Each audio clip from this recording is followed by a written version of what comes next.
Siempre pensé que los almuerzos de domingo eran la prueba de que mi familia seguía unida. La mesa llena, el vino español, las risas, todo me hacía creer que aún tenía un lugar de honor junto a mi hijo y su nueva familia. Pero aquel día, delante de todos, mi propio hijo me gritó: «Mi mujer decide, tú no pintas nada aquí». Y sentí como si me hubieran borrado de su vida. Y si crees que esta historia termina en ese momento de humillación, te equivocas. Porque lo que sucedió después, lo cambió todo para siempre, y nadie jamás imaginaría de lo que yo sería capaz. Quédate conmigo hasta el final, porque esta historia va a dar un giro que no podrás creer. Pero antes, cuéntame algo en los comentarios. ¿Desde dónde estás viendo esta historia ahora? Y aprovecha para suscribirte, porque aquí voy a contarlo todo, capítulo por capítulo. Mi nombre es Dolores Santamaría, tengo 71 años, soy viuda y madre de un único hijo. Pasé la vida entera sosteniendo sus sueños, incluso cuando todos fracasaban. Pero aquel domingo, descubrí que hasta el corazón de una madre tiene un límite. Ese domingo amaneció con un aire tibio, y yo me levanté temprano para que todo estuviera perfecto. Revisé cada detalle del comedor, desde las copas de cristal alineadas en la mesa hasta los cubiertos de plata que guardaba solo para ocasiones especiales. El mantel recién lavado cubría la mesa larga y encima coloqué un ramo de rosas del jardín, todavía húmedas del rocío. Mientras el arroz de la paella terminaba de absorber el caldo, pensé que aquel almuerzo devolvería a mi casa un poco de la armonía perdida. Para mí, sentarnos juntos alrededor de la mesa era como afirmar que seguíamos siendo familia. Ernesto llegó con Patricia unos minutos después, ambos envueltos en ese aire de lujo que les gustaba exhibir. Él llevaba un traje de diseñador azul marino y un reloj suizo que yo misma había pagado meses atrás, aunque él ya lo había olvidado. Ella entró dejando un rastro de perfume caro que llenó toda la sala. Saludó con un beso frío en la mejilla, como quien cumple una obligación. Yo intenté no darle importancia a ese gesto distante, porque lo que quería era mantener el ambiente en calma, al menos durante ese día. Mientras servía la cava en las copas, Patricia hablaba con entusiasmo de un viaje que planeaban hacer a París. Comentaba sobre restaurantes elegantes y hoteles boutique con la naturalidad de quien no piensa en cuentas, ni en gastos. Ernesto asentía orgulloso, como si todo eso fuera mérito suyo. Yo los escuchaba en silencio, con una sonrisa forzada, tratando de no recordar que buena parte de ese lujo se sostenía todavía con mi dinero. Aún así, me aferraba a la idea de que al final éramos una familia compartiendo el mismo pan. Cuando nos sentamos a comer, el sonido de las cucharas contra la vajilla de porcelana llenó los primeros minutos. Había un silencio cómodo que parecía presagiar un día sin conflictos. Sin embargo, la calma se rompió cuando sentí la necesidad de decir algo que llevaba tiempo guardado. Con voz suave, casi como un susurro, miré a Ernesto a los ojos y le dije: «Hijo, están gastando más de lo que tienen, deberían aprender a vivir con lo suyo». No imaginé que esas palabras tan simples fueran a desatar el infierno que me esperaba. El gesto de Ernesto cambió de inmediato. Su mano golpeó la mesa de mármol con tal fuerza que las copas vibraron y un poco de vino tinto se derramó sobre el mantel blanco. Se levantó de la silla con una rapidez que me heló la sangre, y en medio del silencio me lanzó esas palabras que aún hoy me taladran el pecho: «Mi mujer decide, tú no pintas nada aquí». Sentí que cada invitado clavaba los ojos en mí, y el calor me subió al rostro como si hubiera sido quemada en público. Patricia no tardó en sumarse a la humillación. Se recargó en el respaldo de la silla, cruzó las piernas mostrando un vestido de seda rojo intenso y soltó una risa cruel. «Lo mejor que puede hacer es quedarse callada, señora. Este ya no es su tiempo». Esa frase cayó como un cuchillo. Me vi reducida, no a la madre que había dado todo por su hijo, sino a un estorbo frente a la mujer que ahora dominaba su voluntad. Y lo peor fue la mirada de complicidad entre ellos, como si en verdad yo hubiera dejado de existir para ambos. Mi primera reacción fue quedarme completamente quieta. No moví un músculo. El corazón me latía tan fuerte que apenas escuchaba lo que decían. No quise llorar frente a ellos ni darles la satisfacción de verme débil. Me levanté lentamente de la silla, cuidando de no tropezar con el mantel, y caminé hacia la puerta del comedor. No dije nada, no me defendí, porque en ese instante entendí que cualquier palabra sería devuelta en mi contra. Salí con la espalda recta, aunque por dentro me estuviera desmoronando. Al cerrar la puerta detrás de mí, me apoyé en la pared del pasillo y respiré hondo. Sentí el olor del guiso todavía impregnado en mi ropa, mezclado con el perfume de Patricia que parecía perseguirme como una sombra. Era un contraste insoportable, el calor de la comida hecha con amor y la frialdad de un hijo que me había borrado de su vida con un solo grito. Toqué con mis dedos el marco de una de las fotografías colgadas en el corredor, donde Ernesto aparecía de niño abrazándome. El recuerdo se me clavó como un aguijón. Seguí caminando despacio hasta mi habitación. El eco de las risas que quedaban en el comedor me acompañaba, como si celebraran mi derrota.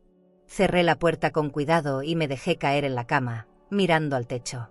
Una parte de mí todavía esperaba escuchar a Ernesto golpear la puerta para disculparse, pero esa ilusión se fue apagando a medida que los minutos corrían. Lo que sentí en ese momento no fue solo tristeza, fue la certeza de que algo se había roto para siempre. Y aunque no derramé una sola lágrima esa tarde, dentro de mí se encendió un fuego silencioso. No era rabia inmediata ni deseo de venganza, sino una fuerza que me pedía resistir. Me repetí una y otra vez: no voy a permitir que me traten como si no valiera nada. Ese grito que me borró fue también el inicio de algo que ni Ernesto ni Patricia sospechaban. Porque lo que parecía el final de mi voz, en realidad era el principio de mi decisión. La primera noche después de aquella escena me dejaron dormir en mi cuarto, como si nada hubiera pasado. Pero al amanecer, Patricia entró con 2 de los empleados y con voz seca me dijo que recogiera mis cosas. Me ordenó dejar la habitación principal, la que había sido mía desde siempre, con vista al jardín de rosas que yo misma cuidaba. No pude discutir, porque en sus ojos había una firmeza cruel. Me condujeron al sótano, un espacio húmedo y frío donde apenas cabía una cama individual y un baúl viejo.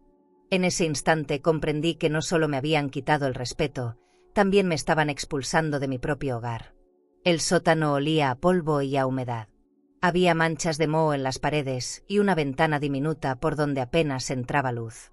Dejaron mis maletas en un rincón y me cerraron la puerta. Cuando me senté en la cama, escuché arriba las voces de Ernesto y Patricia. Reían, y el sonido de copas de cristal chocando me hizo imaginar que brindaban por haberme reducido a ese rincón oscuro. Sentí un nudo en la garganta, pero me obligué a no llorar. Tenía que guardar cada lágrima como combustible para el momento que sabía que llegaría. Esa noche el silencio fue pesado, interrumpido apenas por los pasos de los empleados que ya no me miraban con el mismo respeto de antes. Escuchaba el eco de la vajilla cuando servían la cena en el comedor elegante, mientras yo masticaba un trozo de pan duro que había traído conmigo. Cada sonido era un recordatorio de la distancia que habían puesto entre ellos y yo. Patricia no perdió tiempo en demostrar su control. Desde arriba, escuché su voz ordenando: «La señora ya no decide nada, hazme caso a mí». Y esas palabras confirmaron lo que temía. En mi propia casa, ya no tenía voz. El contraste era hiriente. Arriba, el comedor iluminado con lámparas de cristal, las copas llenas de cava catalana, los perfumes caros impregnando cada rincón. Abajo, yo rodeada de cajas viejas, respirando un aire denso que parecía no renovarse nunca.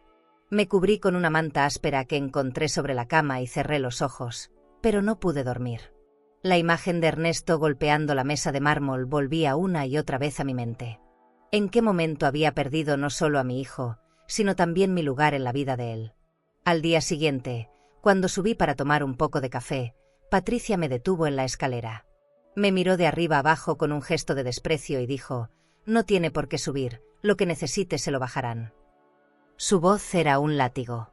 Apreté los labios, contuve el orgullo y regresé al sótano sin responder. Esa humillación me dolió más que cualquier palabra.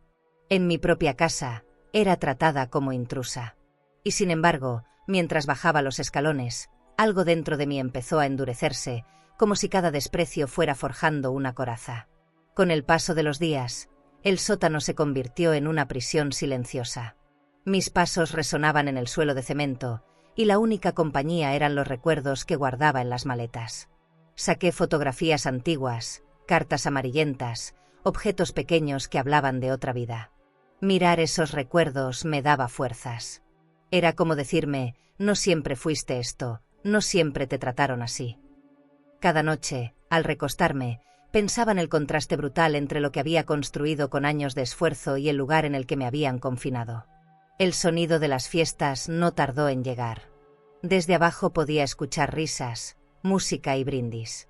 Patricia organizaba cenas con empresarios y amigos, sirviendo vinos caros en copas brillantes, mientras yo contaba los segundos en la oscuridad. Más de una vez escuché cómo hablaban de mí. Decían que estaba senil, que ya no entendía nada, que era mejor mantenerme lejos de las decisiones. Esas mentiras me atravesaban como agujas, porque no solo buscaban humillarme, también pretendían borrar mi historia frente a todos. Una tarde decidí salir al jardín. Necesitaba respirar aire fresco.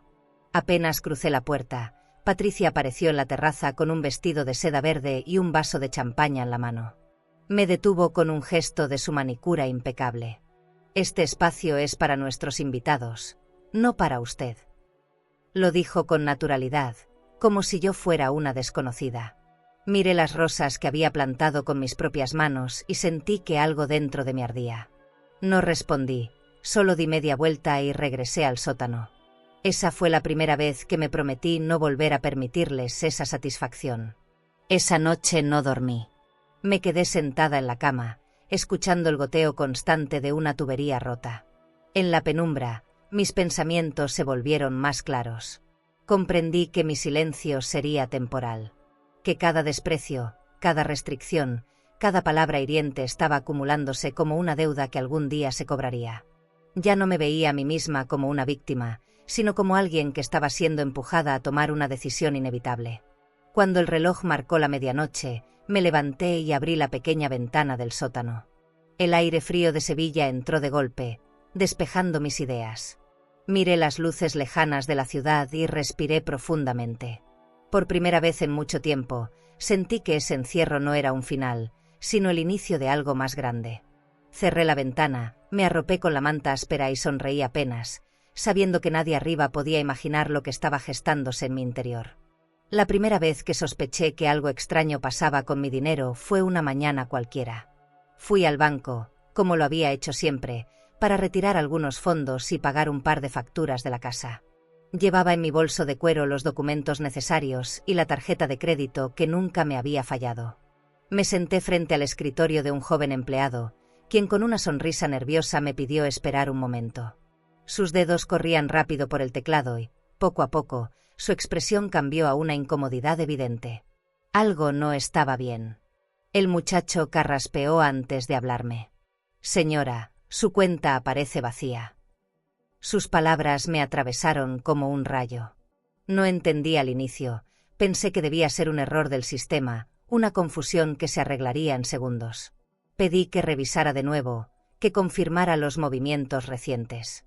Su pantalla reflejaba transferencias continuas, cantidades altas que habían sido retiradas en apenas unas semanas. No era posible. Era mi dinero, mis ahorros de años, la herencia que mi esposo había dejado para mí. Sentí que la sangre me abandonaba el cuerpo. Exigí ver los comprobantes de esas transferencias. El empleado, con evidente incomodidad, me entregó un folder con copias. Ahí estaba la firma de Ernesto. La reconocí al instante. No podía negarlo. Había sacado mi dinero y lo había llevado a una cuenta conjunta con Patricia. En el papel también aparecían compras de coches de lujo, pagos a agencias de viajes y cargos en restaurantes elegantes de Madrid. Mi propio hijo había convertido mis ahorros en combustible para la vida ostentosa que presumía junto a su esposa.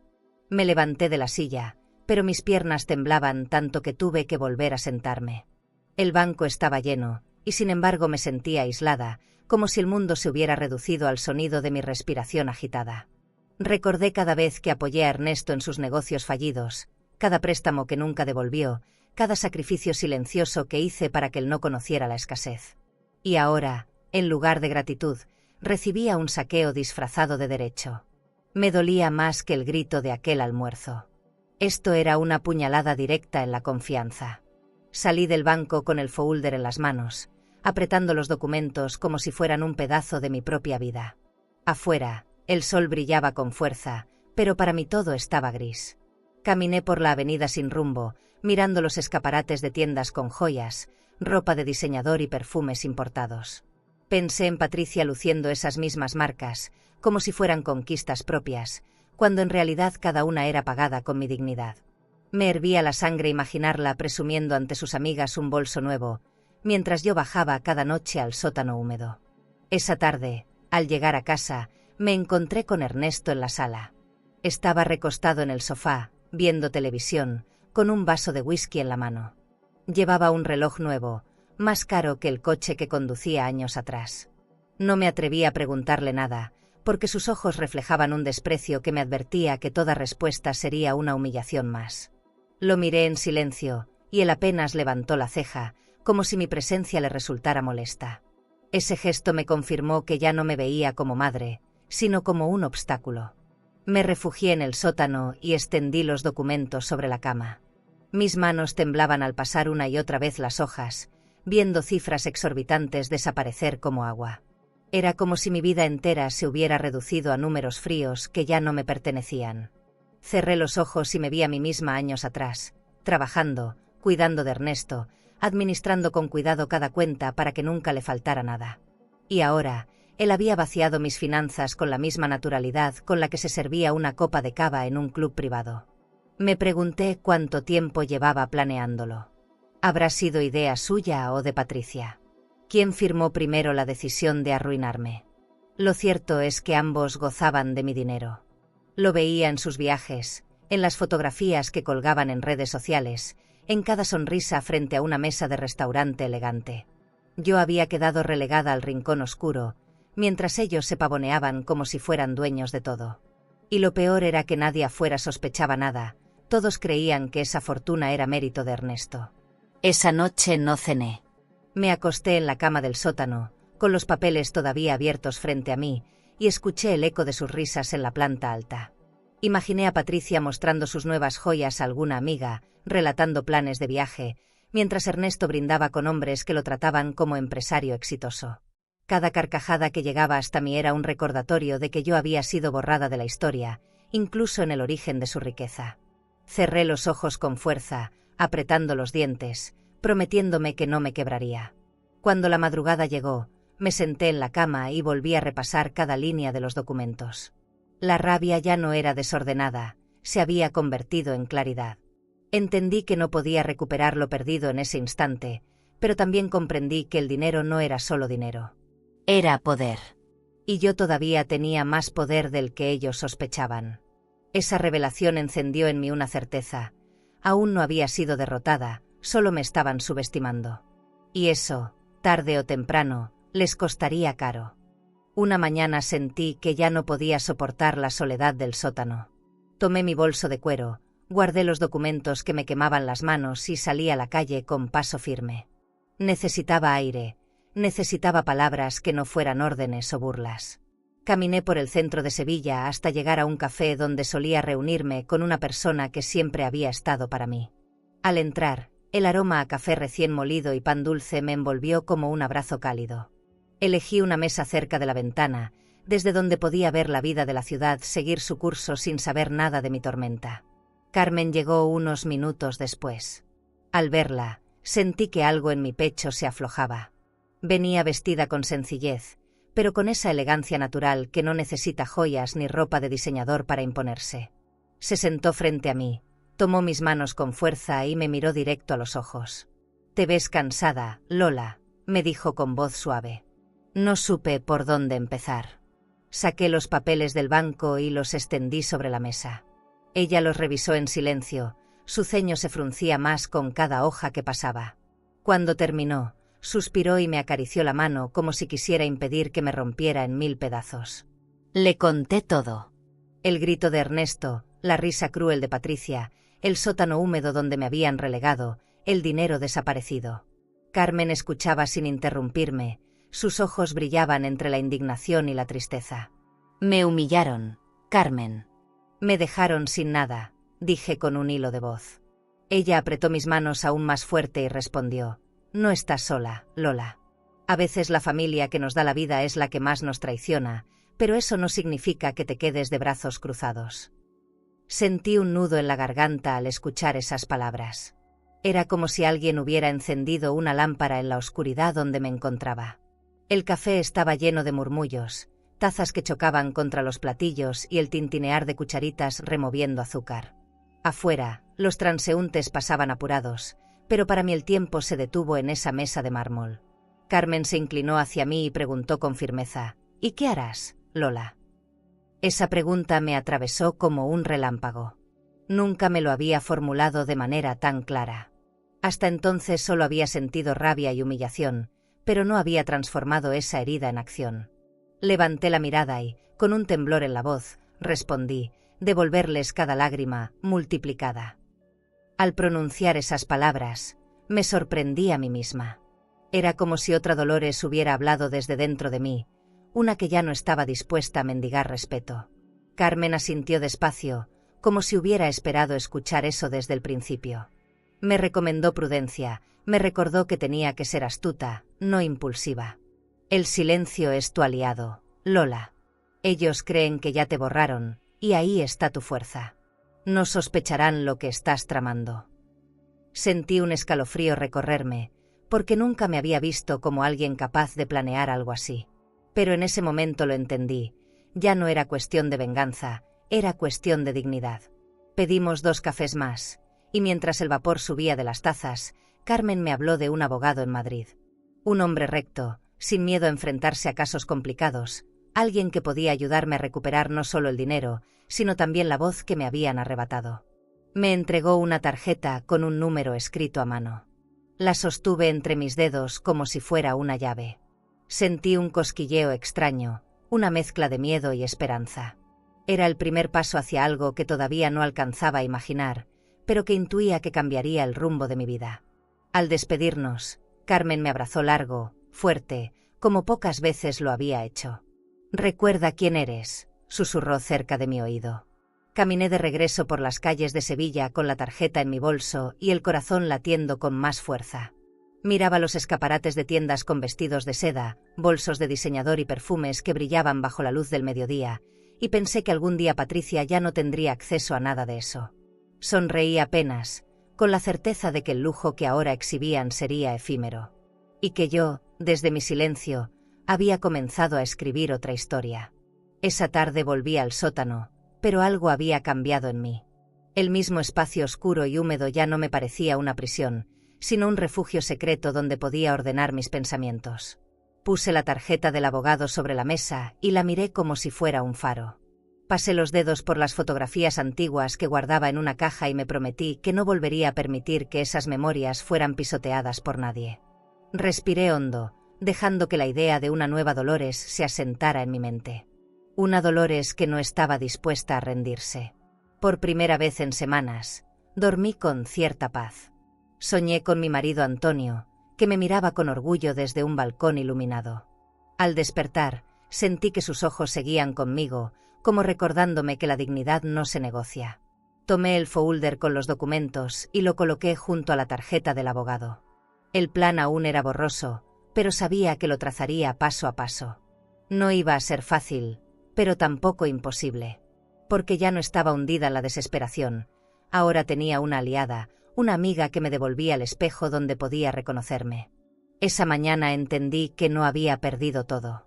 Carmen era la prueba de que todavía existían lazos verdaderos, manos que no soltaban cuando la vida se volvía insoportable. Y aunque Ernesto y Patricia creyeran que me habían borrado, la verdad es que estaban encendiendo la chispa de algo que jamás podrían controlar. Miré por la ventana diminuta del sótano y vi cómo entraba un rayo de luz.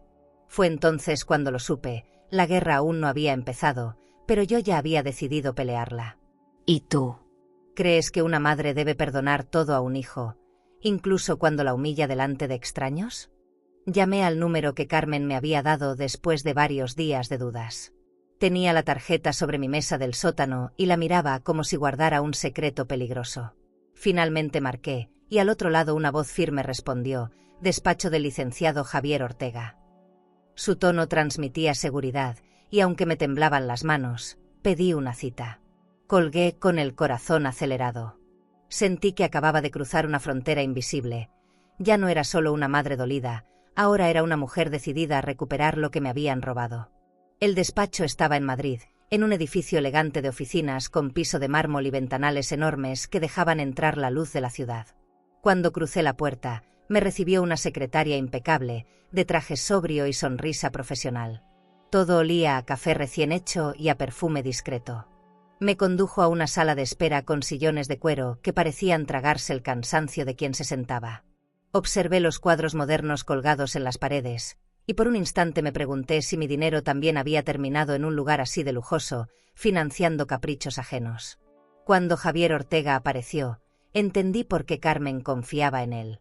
Era un hombre alto, de cabello entrecano y mirada penetrante, vestido con un traje gris claro que le quedaba a la perfección. Me saludó con un apretón de manos firme, como si quisiera transmitirme parte de su fuerza. «Doña Dolores, pase por favor», dijo, y me acompañó a su oficina.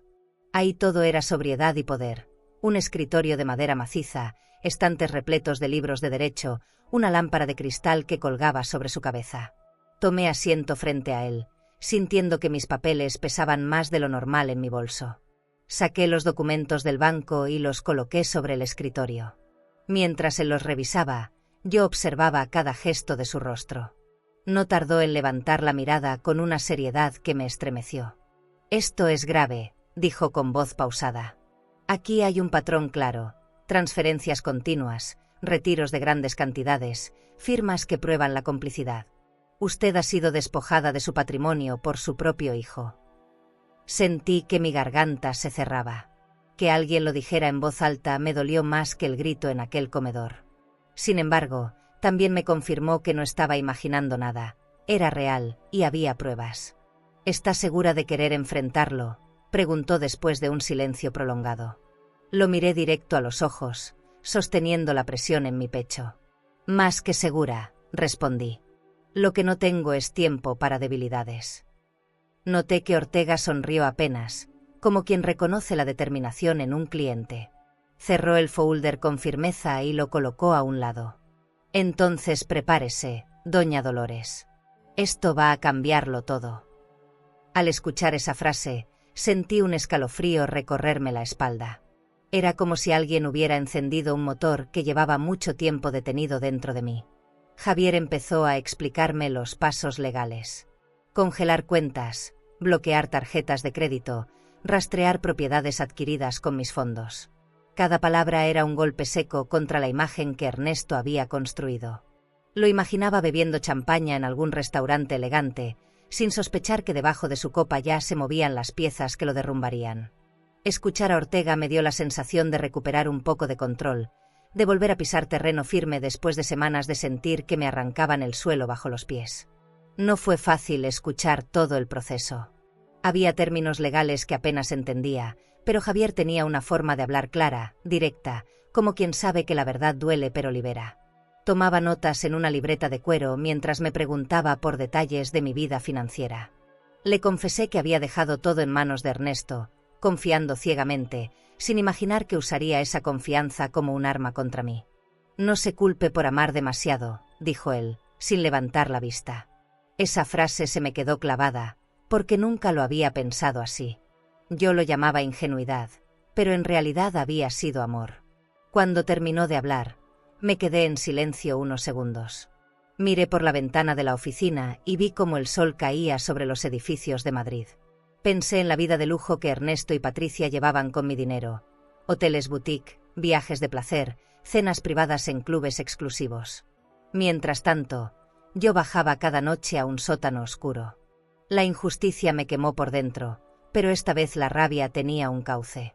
Ya no eran gritos al vacío, ahora eran documentos, firmas, movimientos bancarios que se convertirían en mi defensa. Javier me acompañó hasta la salida y me dijo: «Confíe en mí, pero también confíe en usted. Lo más importante ya lo ha hecho». No se quedó callada. Caminé de regreso a la estación con esa frase resonando en mi cabeza. El ruido de la ciudad me rodeaba, pero yo solo escuchaba mi propia respiración. Algo dentro de mí había cambiado en esa oficina. Ya no era la mujer humillada que se escondía en un rincón. Era alguien que estaba comenzando a trazar una estrategia. Y aunque el camino fuera largo, lo recorrería paso a paso, con la frente en alto. Esa noche, al volver a Sevilla, Guardé la tarjeta de Javier y los papeles en una caja de madera que escondí en el sótano. Cerré la tapa con cuidado, como quien guarda un tesoro secreto. Me recosté en la cama áspera y, por primera vez en semanas, sentí que podía dormir con la certeza de que no estaba completamente sola. Afuera, en la planta alta, escuchaba el eco de las risas de Ernesto y Patricia, pero ya no me taladraban como antes. Sonaban huecas, como si no supieran que el terreno bajo sus pies comenzaba a resquebrajarse. El ambiente en la casa cambió de manera brutal después de aquella visita a Madrid. Yo ya no era ingenua, pero tampoco podía mostrar señales de lo que estaba planeando con Javier Ortega. Caminaba por los pasillos en silencio, observando, aprendiendo a leer cada gesto de Ernesto y Patricia. Ellos, sin imaginar lo que estaba en marcha, se creían más dueños que nunca de la propiedad. Abrían puertas, cambiaban muebles, daban órdenes a los empleados como si yo no existiera. Cada día me sentía más como una extraña en la casa que había construido con mi marido, piedra por piedra, durante décadas. Una noche escuché música fuerte en el comedor principal. Subí despacio y me asomé desde la escalera. Habían organizado una cena con empresarios de la ciudad, hombres vestidos con trajes caros, relojes de oro brillando bajo las lámparas de cristal. Patricia se movía entre ellos como una reina, sirviendo caviar y vinos de Burdeos en copas que yo misma había comprado en un viaje a Italia. El mármol de la mesa reflejaba las luces y los rostros sonrientes, como si la vida fuera una celebración eterna. Y ahí estaba Ernesto, riendo a carcajadas, brindando con mis botellas guardadas durante años. Me quedé quieta en la sombra, escuchando. Entre brindis, Ernesto hablaba de su fortuna, de sus propiedades, de la herencia que, según él, había administrado con inteligencia. Sentí que la sangre me hervía. Ese dinero era mío, esas propiedades llevaban mi nombre en los papeles. Pero delante de esos hombres, me había borrado por completo.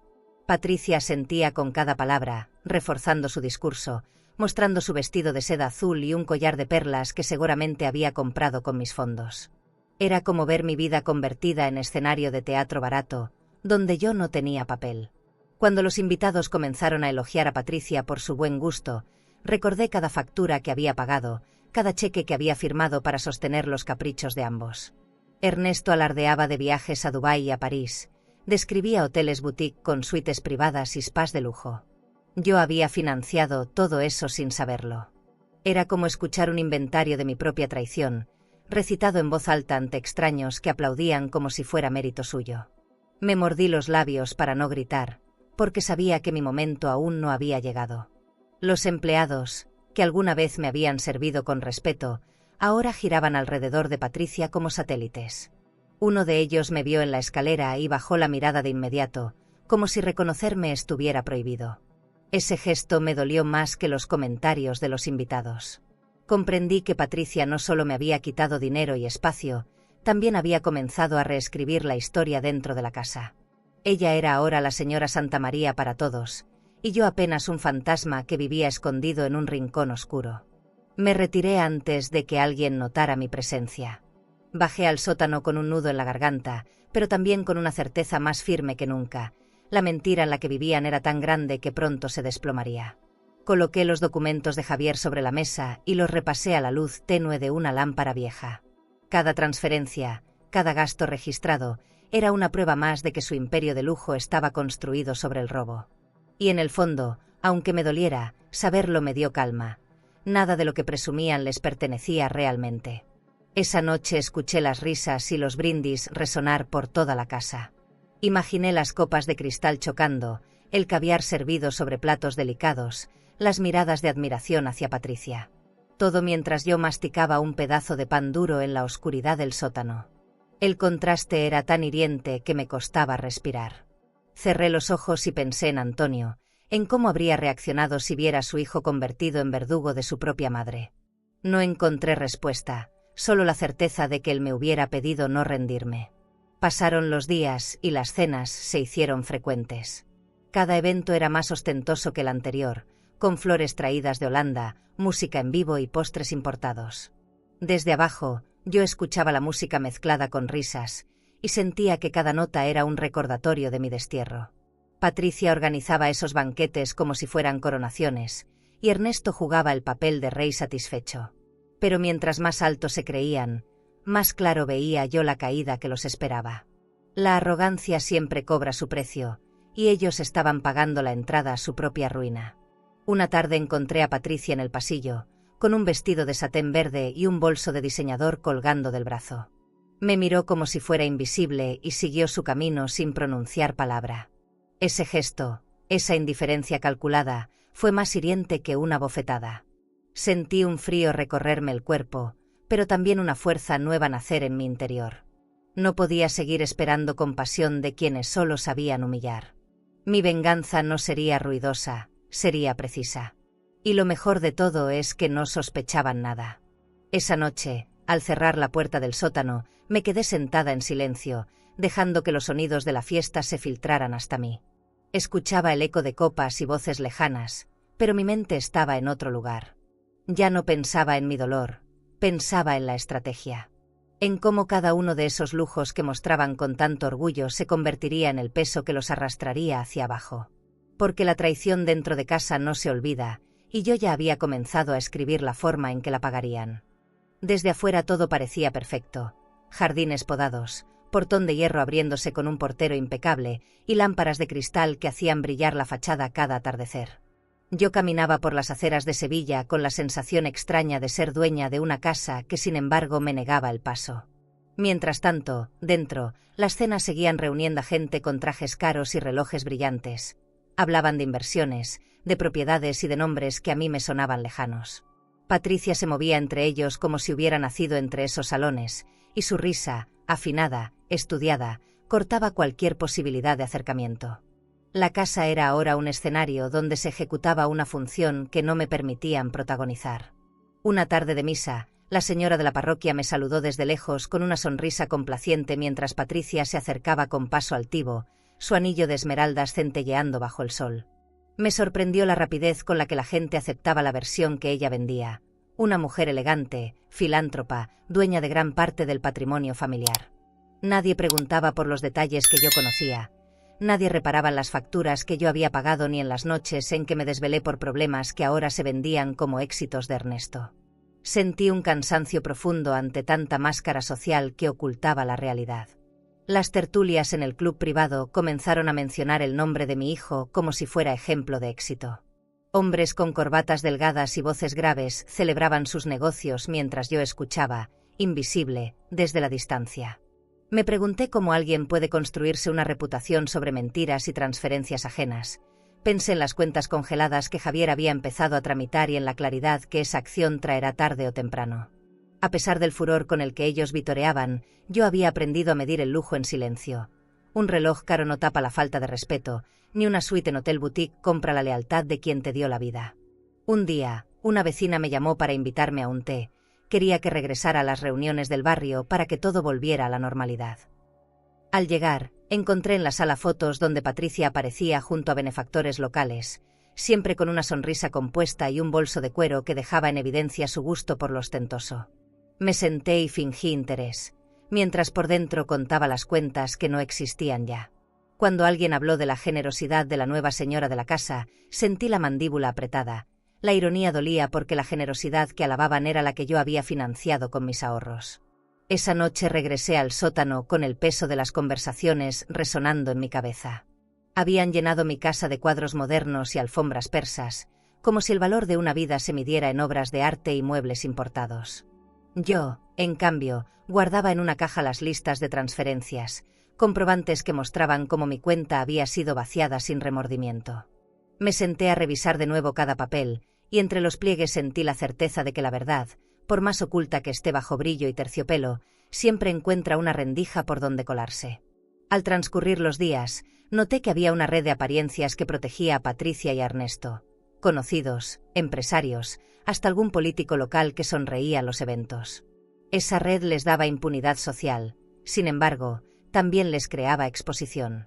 Porque todo lo que tiene que ver con lujo y ostentación se ve y se registra, y en algún momento la misma visibilidad que los alzaba serviría para desenmascararlos. Empecé a pensar en la documentación como un espejo hacia el mundo.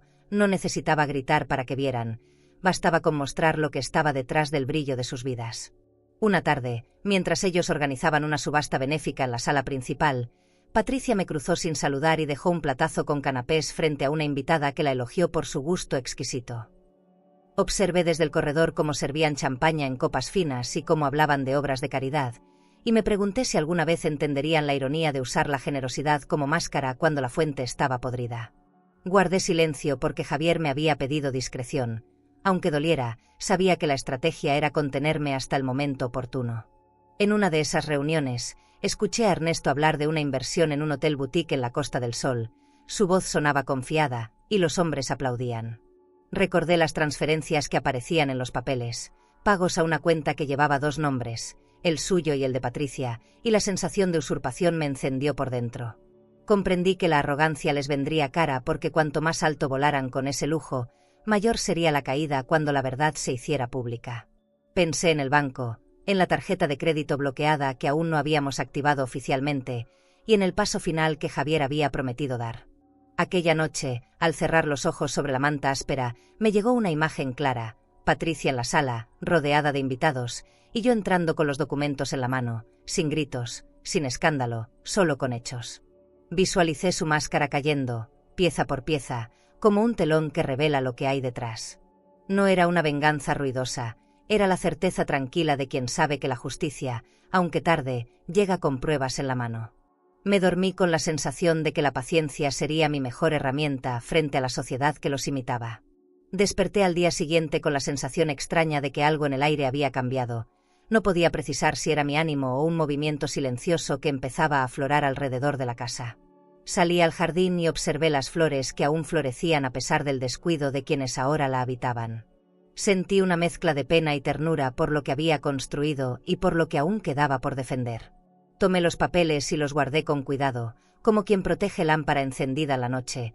El brillo del lujo ajeno no me distraería del objetivo. La llamada de Javier Ortega llegó una mañana gris, cuando yo estaba revisando por enésima vez los papeles del banco en el sótano. Su voz sonó firme, con esa calma que solo transmiten quienes saben lo que hacen. Doña Dolores, ya dimos el primer paso.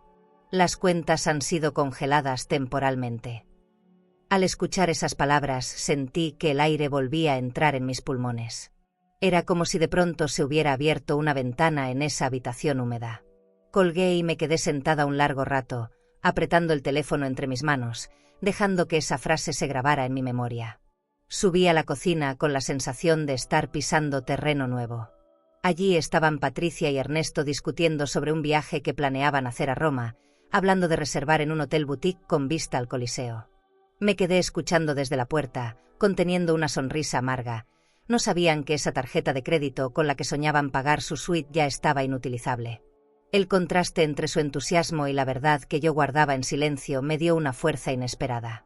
Era como sostener un secreto que tarde o temprano explotaría en sus manos. Ese día observé con detenimiento cada gesto de ellos. Ernesto revisaba su reloj suizo, impaciente porque Patricia tardaba en elegir el vestido de seda que usaría en la cena de esa noche. Ella, con el teléfono en la oreja, pedía cita en un spa de lujo para el día siguiente.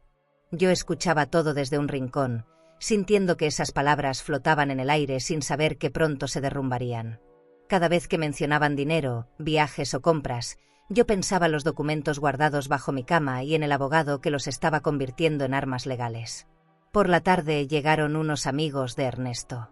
Traían botellas de vino francés y hablaban de inversiones millonarias.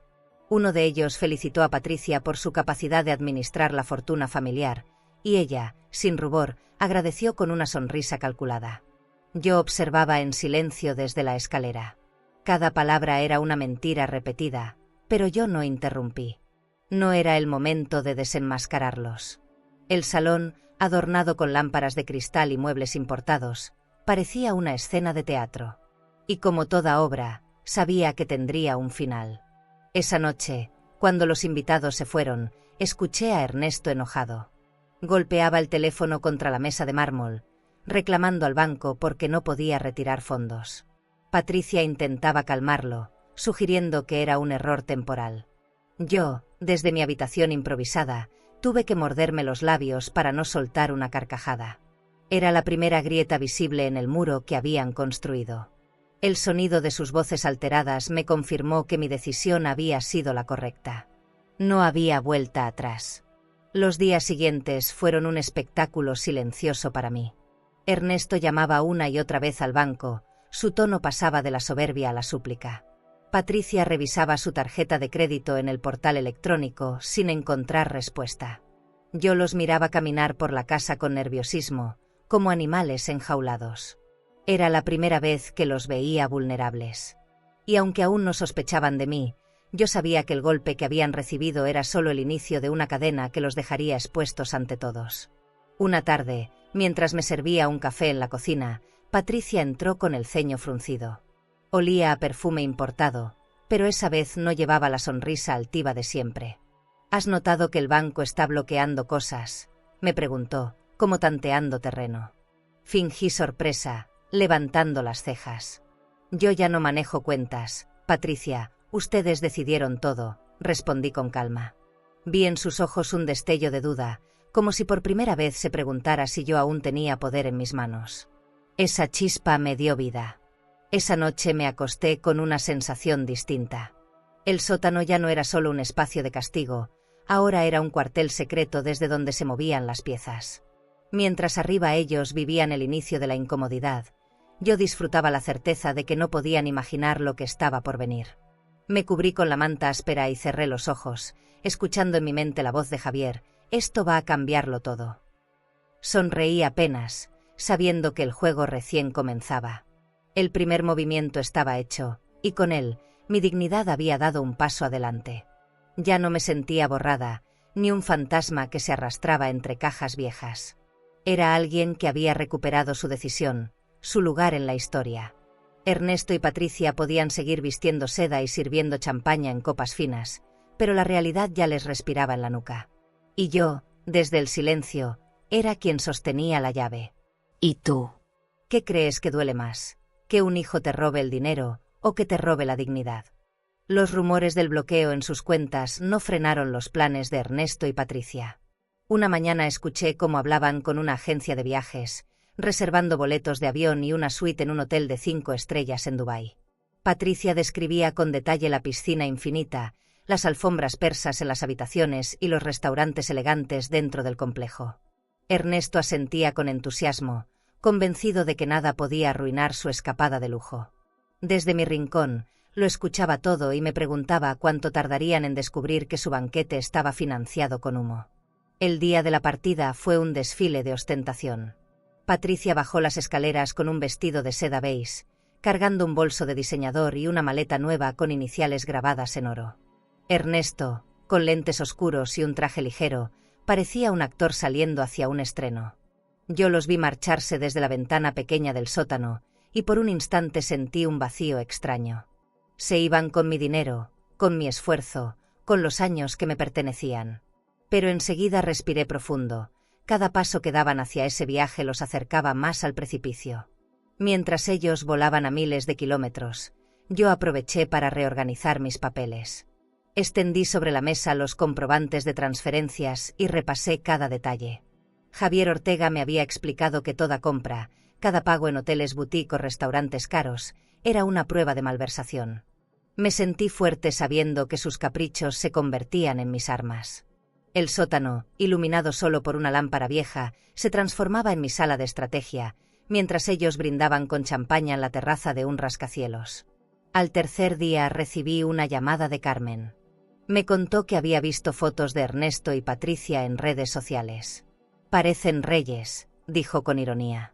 En las imágenes aparecían posando frente al Burj Khalifa, con copas de vino carísimo y sonrisas amplias. Yo las miré desde el celular que Carmen me mostró, y no sentí envidia. Sentí compasión, porque lo que veían los demás como éxito, yo lo veía como evidencia. Era como ver a dos actores posando en el escenario antes de que el telón se desplomara. Mientras tanto, en Sevilla, la casa estaba en silencio. Los empleados tenían órdenes de Patricia, pero sin ella cerca, el ambiente era menos hostil. Caminé por el jardín, acaricié las rosas y me senté bajo un olivo que había plantado con Antonio. Cerré los ojos y escuché los pájaros. Fue la primera vez en semanas que sentí paz. Pensé en la ironía. ellos buscando placer en suites de lujo y yo encontrando alivio en el silencio sencillo de mi propio jardín. Esa calma me dio fuerzas para seguir adelante con el plan. Pasaron los días y cada foto que llegaba desde Dubái era más extravagante.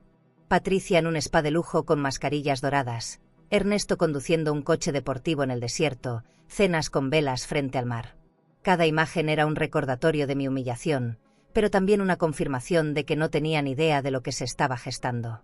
Yo no necesitaba exhibirme en ninguna red. Mi victoria sería más silenciosa y mucho más duradera que cualquier fotografía iluminada con filtros. Cuando finalmente regresaron, lo hicieron cargados de bolsas y maletas nuevas. El olor a perfumes importados llenaba el vestíbulo de la casa.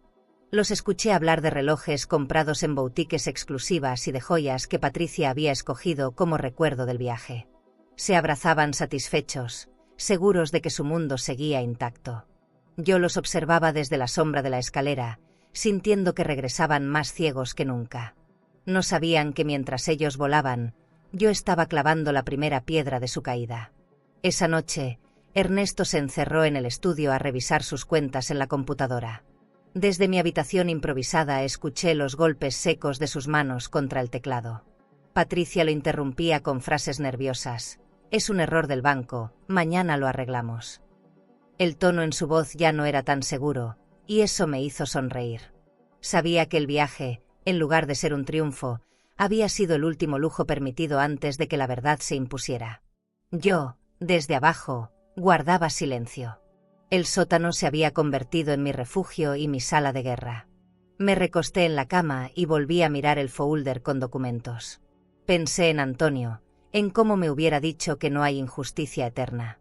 Sentí que su memoria me acompañaba, como un recordatorio de que el respeto se defiende con hechos, no con gritos.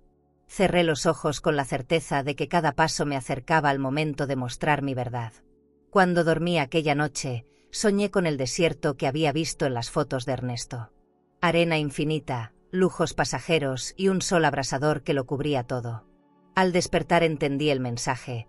El lujo sin raíces es como la arena, se escurre entre los dedos. Y mientras ellos lo desperdiciaban, yo estaba recuperando la tierra firme de mi dignidad. El regreso de Ernesto y Patricia después de Dubái dejó la casa impregnada de un aire extraño. Arrastraban maletas repletas de ropa de diseñador, cajas con zapatos italianos y frascos de perfume importado que llenaban el vestíbulo con un olor abrumador. Yo observaba desde un rincón cómo presumían sus compras. Antes de continuarmos, si esta historia te está emocionando y quieres seguir acompañando relatos llenos de vida, dolor y transformación, no te olvides de suscribirte al canal. Aquí, cada historia tiene alma, y tal vez, alguna te ayude a sanar algo que ni sabías que seguía dentro de ti. Haz clic en suscribirse, y sigue este camino con nosotras. Mientras mis recuerdos se mezclaban con el sonido de las cremalleras y el papel brillante de las bolsas. Todo ese lujo parecía gritarme en la cara que me habían reducido a nada. Pero cuando bajé de nuevo al sótano, algo en mi interior se acomodó distinto. Ese lugar oscuro ya no era solo un castigo, comenzaba a ser mi espacio secreto. Encendí la lámpara vieja y extendí los papeles sobre la mesa. El sótano, con su humedad y sus paredes manchadas, se transformaba cada noche en una especie de oficina improvisada. Allí repasaba cuentas, transferencias y notas de Javier Ortega. En silencio, organizaba los documentos en carpetas, sintiendo que ese pequeño rincón se había convertido en mi propio despacho. Mientras arriba reinaba el ruido de copas de cristal y conversaciones sobre viajes futuros, abajo yo reconstruía mi dignidad con cada hoja revisada. Y descubrí que, lejos de debilitarme, la soledad me hacía más fuerte. Me sorprendió notar que incluso la rutina del encierro comenzó a tener un sentido distinto. Preparaba café en una taza vieja y me sentaba a leer las cartas que había guardado de Antonio, mi marido. Sus palabras escritas a mano parecían dirigidas a la mujer que yo era ahora. No olvides quién eres, Lola. Cada vez que lo leía, sentía que ese sótano no era una tumba, sino un lugar de gestación. La oscuridad se convirtió en un manto protector donde nadie podía verme, pero desde donde yo veía todo. El contraste era brutal. Mientras ellos hablaban de spas de lujo y clubes privados, yo aprendí a disfrutar de lo simple. Un cuaderno donde anotaba mis pensamientos, una radio vieja que me acompañaba con boleros antiguos. No necesitaba alfombras persas ni vajilla de plata para sentirme viva.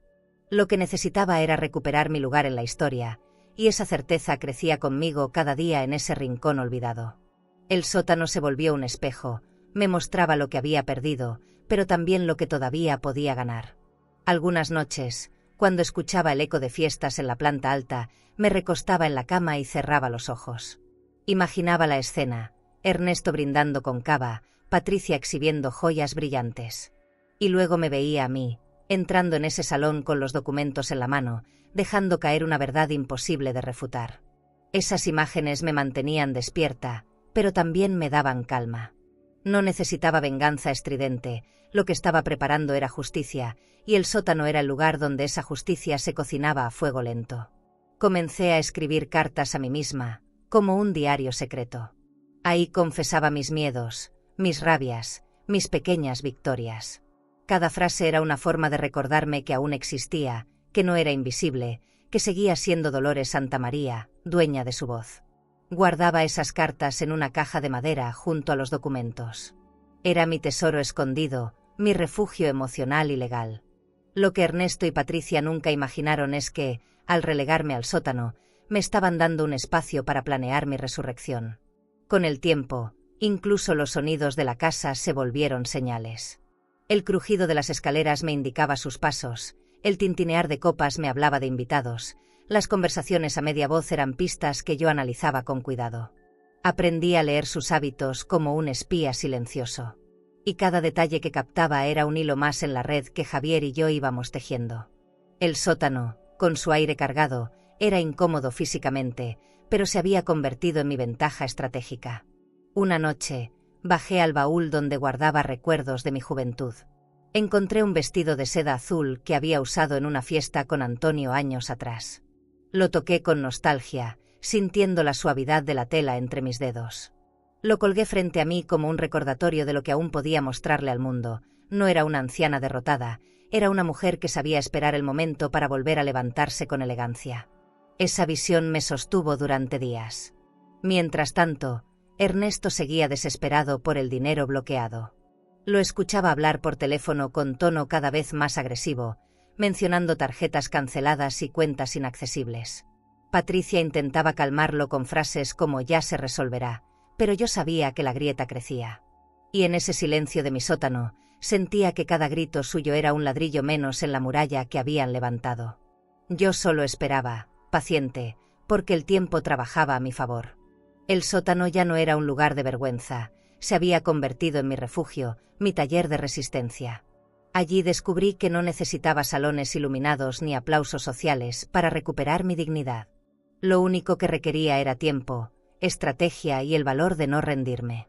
Y cada día que pasaba, mientras ellos vivían en la superficie de un lujo falso, yo me fortalecía en las profundidades de mi verdad. Con el tiempo empecé a notar que la humillación que sufría dentro de mi casa comenzaba a filtrarse fuera de sus muros. En el barrio, las vecinas me saludaban con sonrisas tensas, y algunas desviaban la mirada como si no supieran dónde colocarme. Una tarde, al salir a comprar pan, escuché un murmullo detrás de mí. Dicen que ya está senil, que Patricia se encarga de todo porque ella ya no puede. Sentí un golpe en el pecho. No bastaba con que me borraran dentro de la casa, también querían destrozar mi imagen en la calle. Era como si hubieran declarado una guerra silenciosa contra mi dignidad. Patricia era hábil en eso. Organizaba reuniones con mujeres del barrio en salones de té y se mostraba como la nueva señora Santamaría.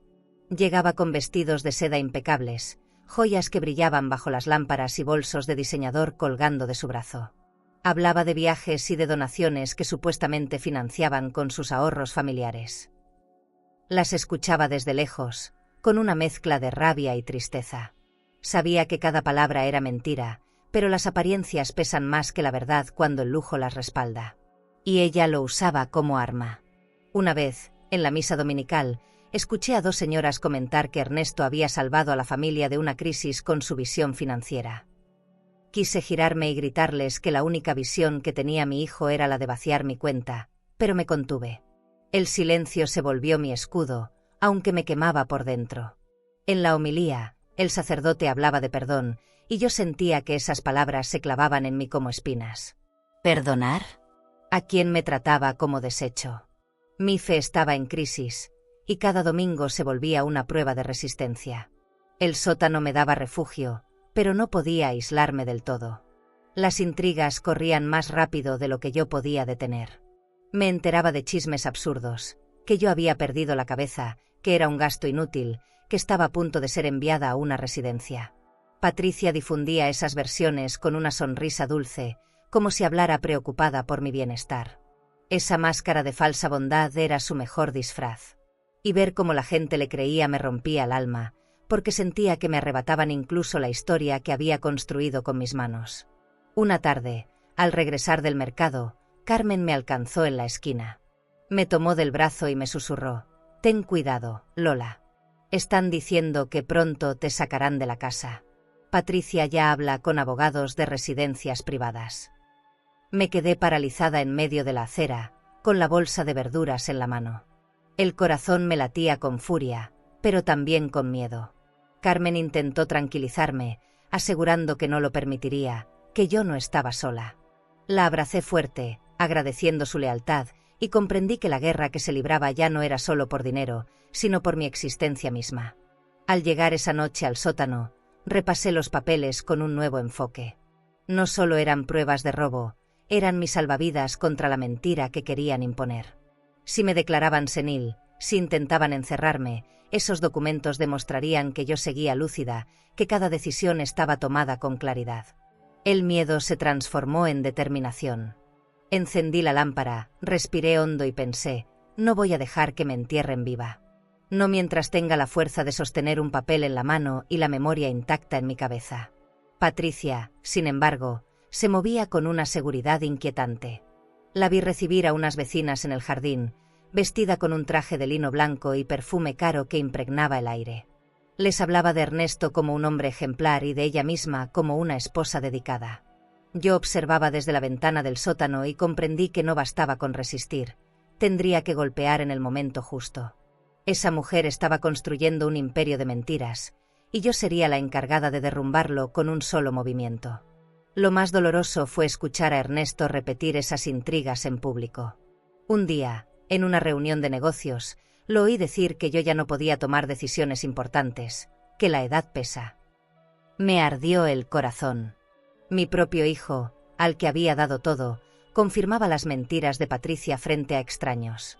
Sentí que esa traición superaba cualquier robo.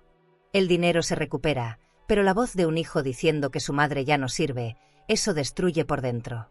Me refugié en el silencio, pero dentro de mí nació un juramento: jamás permitiría que me despojaran también de mi dignidad. Carmen me visitó al día siguiente y me llevó un ramo de flores. Su sola presencia fue un alivio en medio del veneno que me rodeaba. Me recordó que cada mentira tiene fecha de caducidad y que yo debía mantenerme firme hasta que la verdad se mostrara. Le conté mis miedos, mi cansancio, y ella me respondió: «Lola, tú no estás acabada. Tú eres la raíz. Ellos lo han olvidado, pero lo recordarán». Esa frase me sostuvo. Comprendí que las intrigas eran solo el ruido de quienes temen la verdad, y que mi silencio seguía siendo mi arma más poderosa. Esa noche, cuando el barrio entero dormía, me senté en la cama del sótano y escribí una carta a mí misma. «No te rindas», puse en letras firmes. Guardé la hoja junto a los papeles legales y apagué la lámpara. Arriba, la casa seguía iluminada, pero yo ya no la miraba con miedo. Porque aunque ellos creían que las intrigas me estaban enterrando, la verdad era que me estaban preparando para salir más fuerte. El día que Javier Ortega me llamó para hablar del próximo paso, sentí que el corazón me latía en la garganta. Su voz era clara: «Doña Dolores, estamos listos. El escenario se prepara en Madrid». Colgué el teléfono y me quedé inmóvil unos segundos en el sótano, con la lámpara encendida y los documentos sobre la mesa. Había esperado tanto por este momento que al escucharlo, todo lo vivido se me vino encima. No era solo un asunto legal, era la oportunidad de mirarlos a los ojos y recuperar mi lugar. Viajé a Madrid unos días después para reunirme con Javier. Entré en su despacho, adornado con muebles de caoba, una alfombra persa en el suelo y un ventanal enorme que dejaba entrar la luz de la ciudad. Sentí que mis pasos resonaban más fuertes de lo normal, como si cada movimiento marcara el inicio de algo inevitable.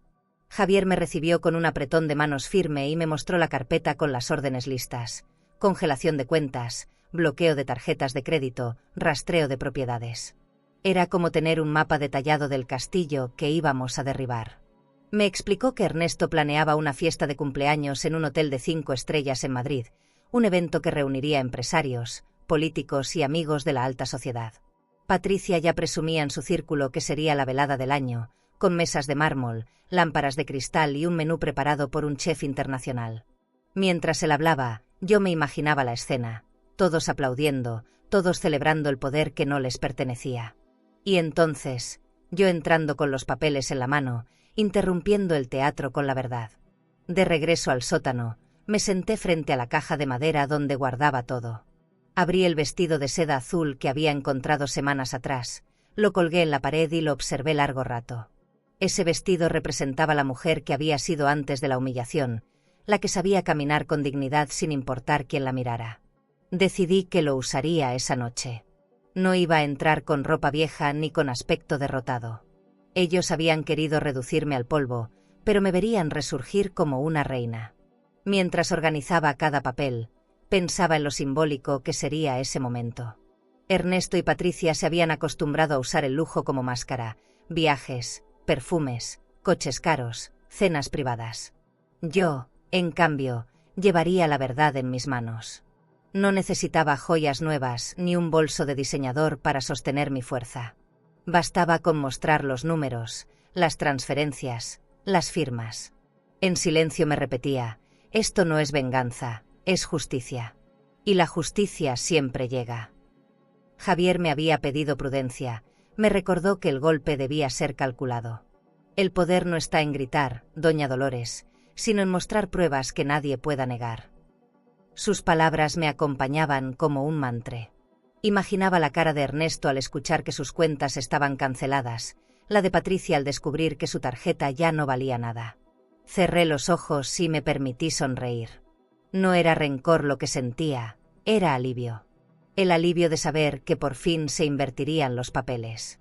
Los días previos a la fiesta fueron tensos. Ernesto caminaba por la casa con aire triunfal, revisando listas de invitados, coordinando detalles con el hotel. Patricia pasaba horas probándose vestidos frente al espejo, eligiendo joyas y decidiendo qué perfume usar. Yo los observaba desde la sombra, sin que sospecharan nada. Cada palabra que decían sobre ese evento me daba más fuerza. No sabían que esa celebración sería también su ruina pública. La noche antes del viaje a Madrid no pude dormir. Me senté en la cama del sótano, con la caja de documentos abierta frente a mí. Toqué cada hoja, cada comprobante, como si fueran armas sagradas. Pensé en Antonio, en cómo estaría mirándome desde algún lugar, orgulloso de que no hubiera permitido que me borraran.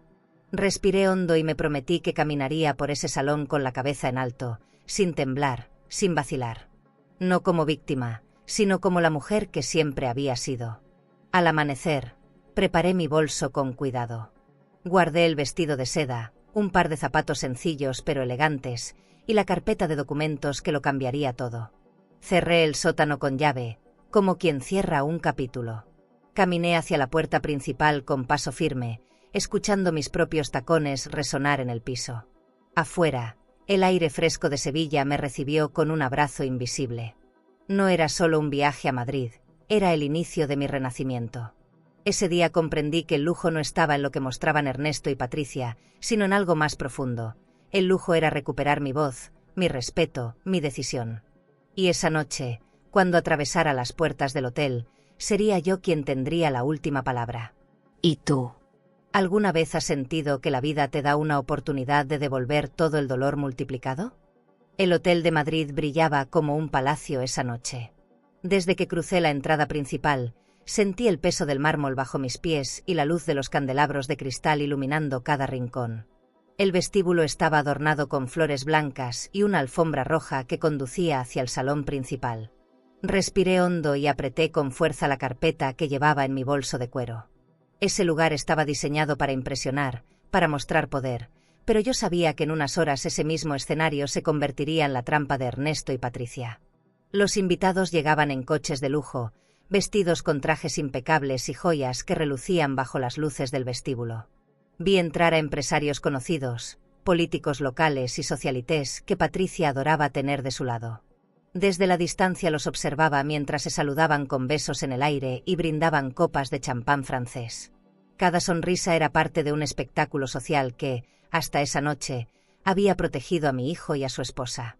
Yo me movía entre ellos en silencio, invisible, como si aún no existiera en ese mundo. Me detuve un momento frente al espejo del pasillo y vi mi reflejo.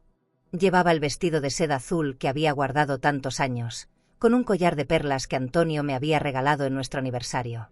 No era un lujo nuevo, pero sí un lujo con historia, uno que ningún dinero robado podía igualar. Apreté mis labios, levanté la barbilla y me dije a mí misma: no viniste aquí a mendigar respeto. Viniste a reclamar lo que es tuyo. Esa certeza me sostuvo cuando escuché el murmullo creciente del salón. Al entrar, el espectáculo era deslumbrante.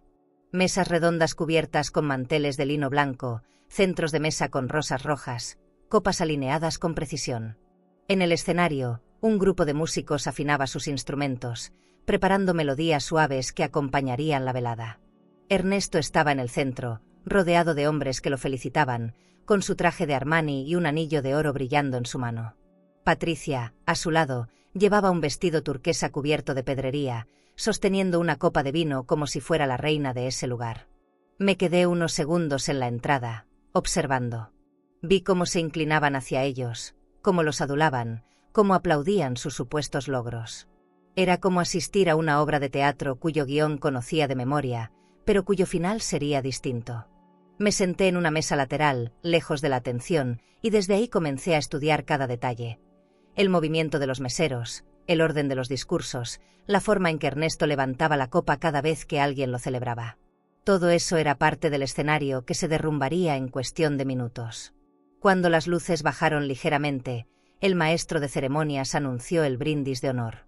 Ernesto se levantó, sonriendo con esa seguridad arrogante que tanto lo caracterizaba.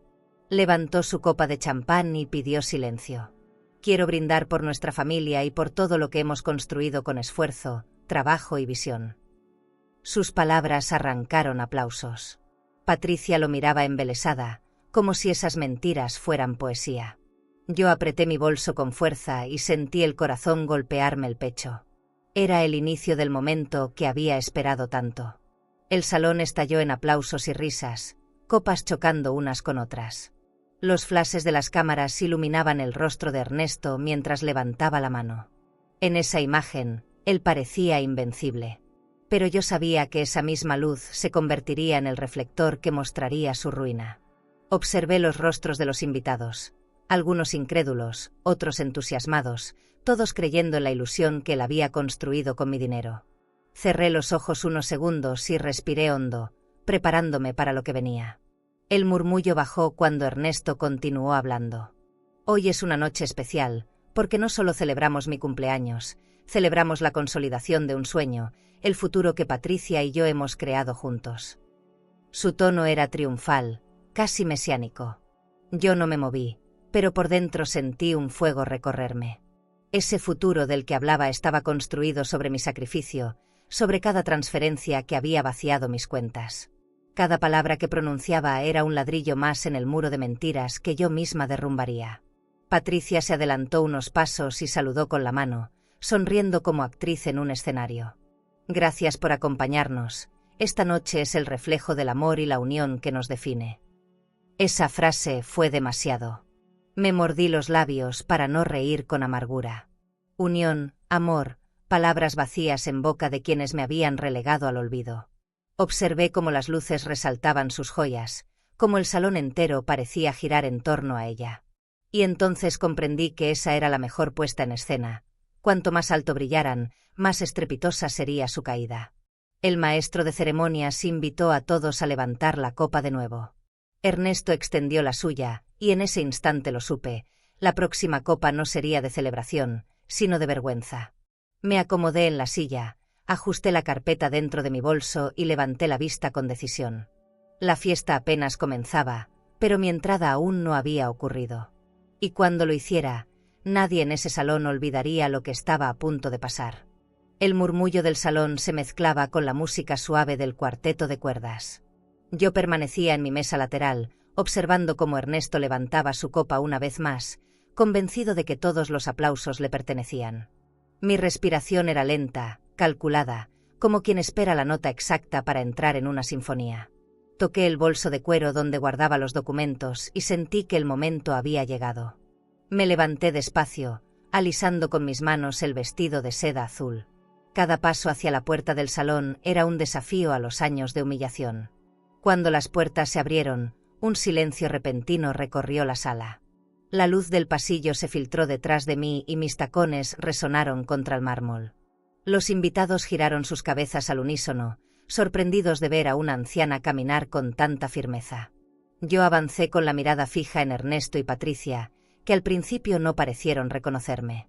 Llevaba el cabello recogido, un collar de perlas brillando en mi cuello y la seguridad de quien no pide permiso. No había miedo en mi andar, había una certeza inquebrantable. Los murmullos empezaron a crecer mientras me acercaba al centro del salón. Escuché como alguien susurraba mi nombre, otro preguntaba quién era esa mujer. Patricia fue la primera en reaccionar. Su sonrisa se congeló en el aire, como si de pronto la hubieran desnudado frente a todos. Ernesto, en cambio, intentó mantener el aplomo, apretando la copa entre sus dedos. Caminé hasta quedar frente a ellos, y el murmullo se apagó. El salón entero contenía la respiración, esperando lo que diría. Me detuve frente a Ernesto y lo miré directo a los ojos. El recuerdo de su grito en aquel comedor de Sevilla me atravesó, pero esta vez no me dolió, me dio fuerza. Perdona, hijo, pero la última palabra, esta noche, la tengo yo. Mi voz resonó clara, sin titubeos, proyectándose por todo el salón. Un silencio denso cayó sobre los invitados. Algunos bajaron las copas, otros se miraron entre sí, desconcertados. Patricia parpadeó varias veces, como si no pudiera creer que estaba frente a mí. Ernesto trató de reaccionar con ironía. Sonrió forzado y dijo: «Vienes a bendecirnos, mamá». El eco de su voz sonó hueco, sin convicción. Yo respiré hondo y respondí con calma: «No, Ernesto. Vengo a desenmascararte». Fue como soltar una chispa en un cuarto lleno de pólvora. El aire cambió de inmediato. Los invitados se inclinaron hacia adelante, atentos. Patricia dio un paso atrás, apretando su copa con tanta fuerza que temí que estallara en su mano. Saqué lentamente la carpeta del bolso de cuero y la sostuve frente a mí. El sonido del broche metálico al abrirla pareció retumbar en el silencio. «Aquí está todo», dije con firmeza. «Cada transferencia, cada gasto, cada retiro que hiciste con mi dinero. Tus coches, tus viajes, tus joyas, todo financiado a costa de lo que me pertenece». Mi voz no era un grito, era un martillo que caía una y otra vez sobre la imagen que habían construido. Nadie respiraba, nadie se movía. Patricia balbuceó un intento de excusa. «No puedes hacer eso», exclamó, con la voz quebrada. La miré con calma y respondí: «Ya lo hice». Mis palabras recorrieron el salón como un látigo. Sentí el poder de la verdad salir de mis labios y noté cómo los murmullos crecían entre los invitados. Algunos hombres se pusieron de pie, incrédulos, mientras las mujeres se llevaban las manos a la boca. La máscara que habían usado durante años se comenzaba a resquebrajar frente a todos. Ernesto extendió la mano como queriendo arrebatarme los documentos, pero di un paso atrás. «No más, hijo. No más abusos, no más humillaciones. Esta noche termina tu espectáculo». Mi tono era tan firme que incluso los músicos dejaron de tocar. La tensión en el aire era insoportable, como si el salón entero estuviera suspendido en un segundo eterno. Patricia se giró buscando apoyo en los invitados, pero solo encontró miradas de asombro y vergüenza ajena. Apreté los documentos contra mi pecho y recorrí con la mirada el salón lleno de rostros expectantes. En ese instante entendí que no se trataba solo de mí. Se trataba de mostrarle al mundo que una mujer puede resistir, incluso cuando su propio hijo la traiciona. Levanté la barbilla y sentí el peso de los años convertirse en fuerza. No había lujos ni joyas que pudieran eclipsar lo que estaba sucediendo. La dignidad había entrado en el salón. Cuando terminé de hablar, el silencio era tan espeso que podía escucharse el tic-tac del reloj de pared. Ernesto respiraba agitado, Patricia temblaba, y los invitados parecían petrificados. Yo, en cambio, me sentía ligera, como si por fin hubiera abierto una ventana en una habitación cerrada durante demasiado tiempo. El salón ya no era suyo. Esa noche, el escenario era mío. El eco de mis palabras seguía vibrando en el salón cuando me giré hacia la salida. Ernesto intentó seguirme, pero 2 guardias del hotel lo detuvieron con firmeza. Escuché cómo discutía, exigiendo que lo dejaran pasar, pero su voz sonaba cada vez más desesperada. Patricia, con el vestido aún manchado de vino, trataba de recomponer su sonrisa mientras los invitados la observaban con ojos críticos. La escena que habían planeado para brillar se había convertido en el espectáculo de su humillación. Y yo, desde la distancia, me sentía más ligera que nunca. Mientras avanzaba por el vestíbulo, los murmullos crecían como un incendio. ¿Lo escuchaste? 12 millones, decía alguien. Todo con dinero de su madre, murmuraba otro. No necesitaba mirar atrás para saber que las máscaras se habían roto. En un solo golpe, el prestigio que Patricia y Ernesto habían construido con cenas en restaurantes elegantes, coches importados y viajes de lujo se desmoronaba frente a sus propios invitados. La caída no era privada, era pública, y esa era la peor de las condenas. Al día siguiente, los periódicos locales ya hablaban del escándalo. No con mi nombre, porque yo había pedido a Javier discreción, pero sí con suficientes detalles para que todos entendieran lo ocurrido. Empresarios que hasta la noche anterior llamaban a Ernesto visionario comenzaron a evitarlo.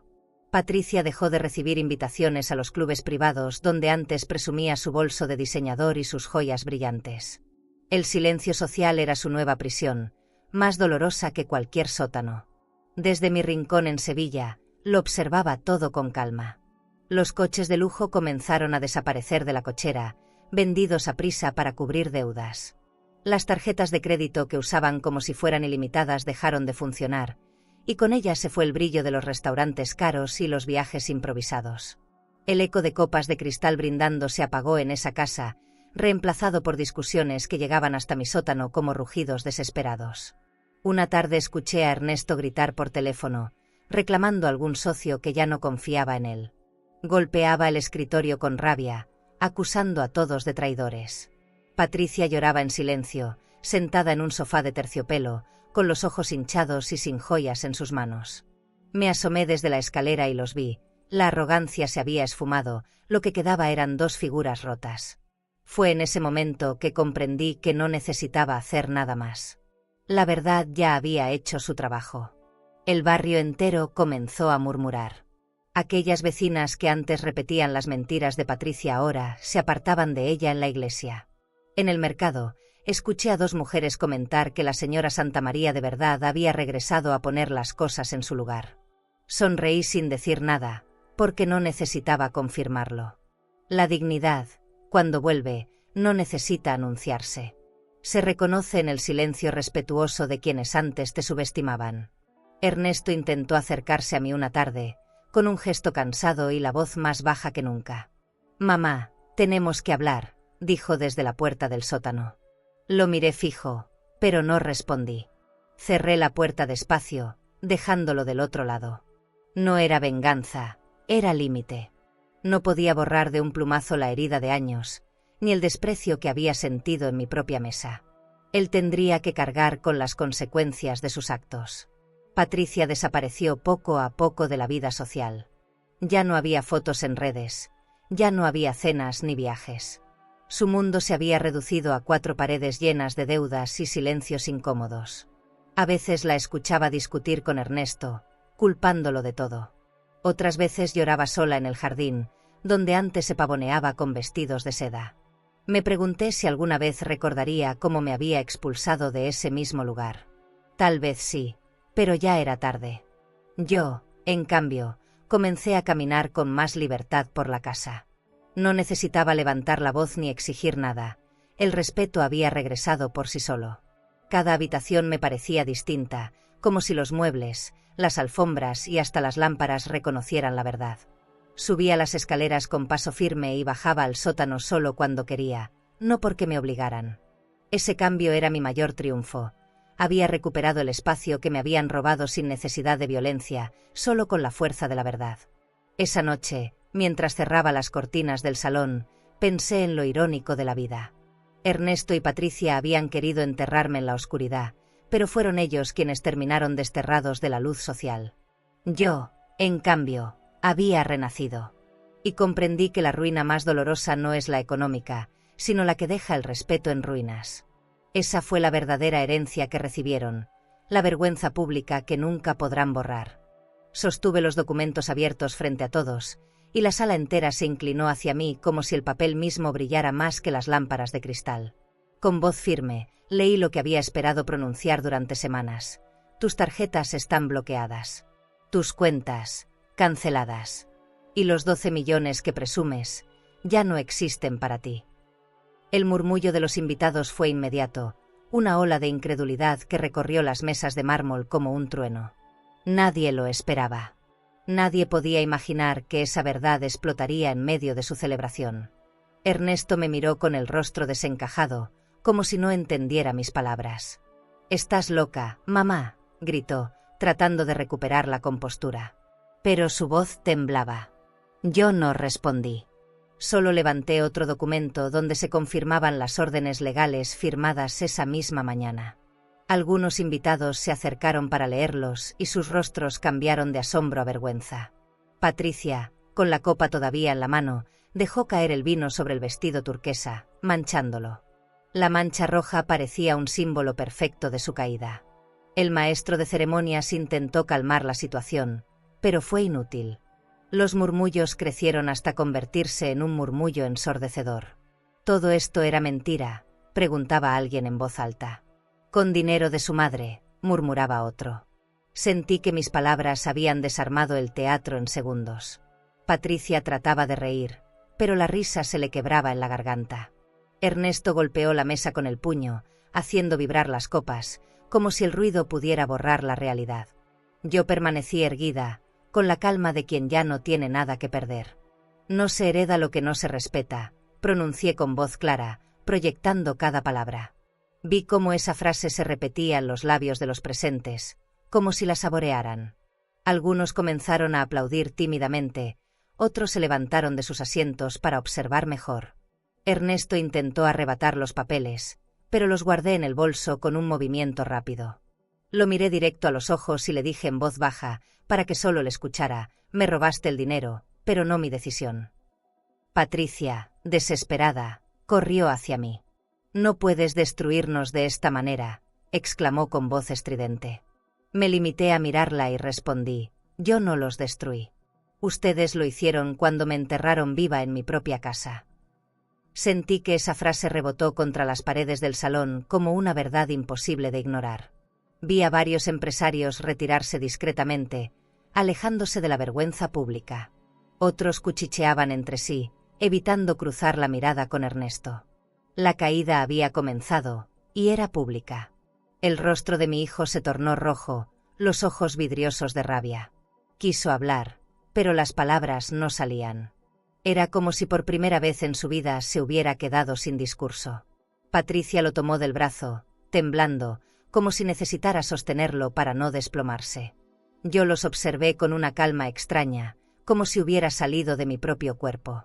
Todo lo que había sufrido en silencio, el sótano, las humillaciones, las mentiras, se condensaba en ese instante. Era la victoria de la dignidad sobre la soberbia.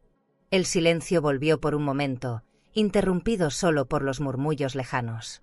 Yo levanté la barbilla y caminé despacio por el salón, dejando atrás el centro donde antes estaban ellos. La música se había detenido, y el eco de mis pasos resonaba contra el mármol.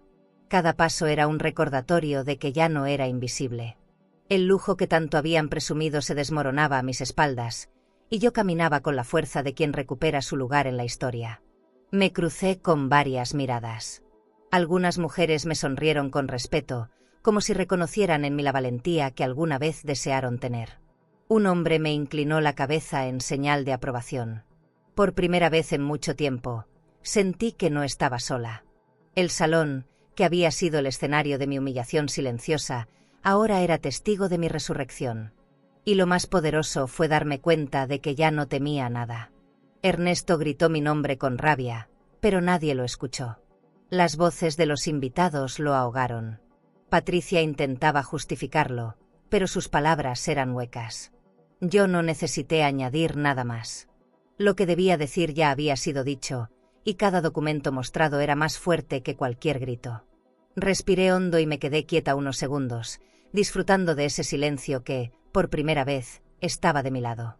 Cuando me giré hacia la salida, sentí que la tensión del salón se quedaba atrás. No llevaba aplausos, no necesitaba vítores. Me bastaba con la certeza de que ellos ya no podían esconderse. Y mientras caminaba hacia la puerta, comprendí que la justicia no siempre llega en un juzgado. A veces llega en un salón iluminado, frente a quienes alguna vez te miraron por encima del hombro. Esa fue mi verdadera sentencia, y no tenía apelación. Pasaron unas semanas después de la humillación pública, y la casa se fue vaciando de lo que alguna vez fue exceso. Ernesto y Patricia comenzaron a vender relojes suizos, joyas de diamantes y hasta los cuadros de arte que colgaban en el salón. Vi salir por la puerta maletas que antes regresaban cargadas de compras, ahora convertidas en objetos de segunda mano. La cochera, que alguna vez estuvo llena de coches de lujo, se quedó vacía. Yo observaba todo en silencio, sabiendo que cada venta era el recordatorio de que habían vivido de lo que no les pertenecía. Una mañana decidí que había llegado el momento de dejar esa mansión. No me dolió. Caminé por los pasillos una última vez, acariciando los muebles de caoba, las alfombras persas, las lámparas de cristal. Recordé que había pagado cada uno de esos detalles con esfuerzo, no con abuso. Me despedí de la casa sin lágrimas. Ya no era un hogar, era una jaula donde habían intentado encerrarme. Y yo ya no pertenecía a ese lugar. Guardé en una maleta solo lo necesario y salí con la frente en alto.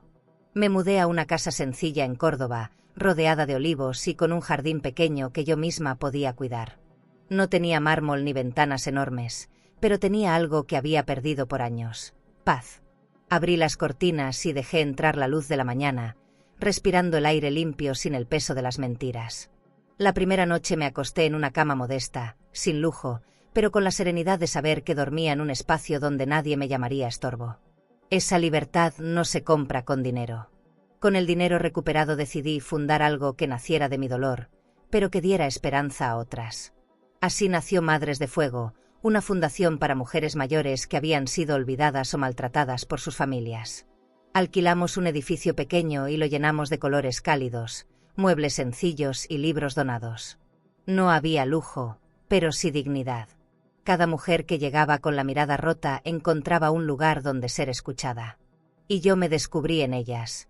Todas éramos sobrevivientes de traiciones silenciosas. Un día recibí una carta. El sobre llevaba la letra de Ernesto, temblorosa. Me senté en la mesa de madera de mi nueva casa y la abrí con calma. Perdóname, mamá. Fui un miserable, decía. Leí esas líneas varias veces, sin saber si llorar o reír. Cerré los ojos y recordé su voz gritándome en aquel comedor: mi mujer decide, tú no pintas nada aquí. El contraste me desgarró. Lo doblé con cuidado y lo guardé en un cajón. No lo respondí. Algunas heridas no necesitan palabras, necesitan distancia. Mientras caminaba por el jardín esa tarde, pensé en lo irónico que era todo. Me habían robado dinero, me habían quitado un cuarto, me habían reducido a un sótano. Y, sin embargo, lo que gané fue más valioso. Descubrí que mi dignidad no estaba en cuentas conjuntas ni en propiedades, sino en levantar la cabeza cuando otros querían inclinarla. El renacimiento no vino de un banco ni de un abogado. Vino de mí, del fuego que no lograron apagar. Las mujeres de la fundación comenzaron a llamarme madre. Me abrazaban con fuerza, como si en mis brazos encontraran el hogar que les negaron.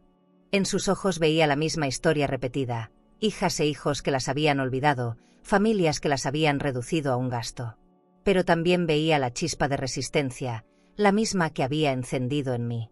Comprendí que no estaba sola, que miles vivían lo mismo en silencio. Y juntas éramos prueba de que no hay edad para renacer. Las vecinas en Córdoba pronto me conocieron como la mujer que había levantado algo desde la nada. Ya no me miraban como un fantasma, sino como alguien que había enfrentado la tormenta y seguía de pie. A veces me pedían consejo, otras simplemente querían escucharme contar mi historia. Nunca la relaté con rencor, siempre con calma.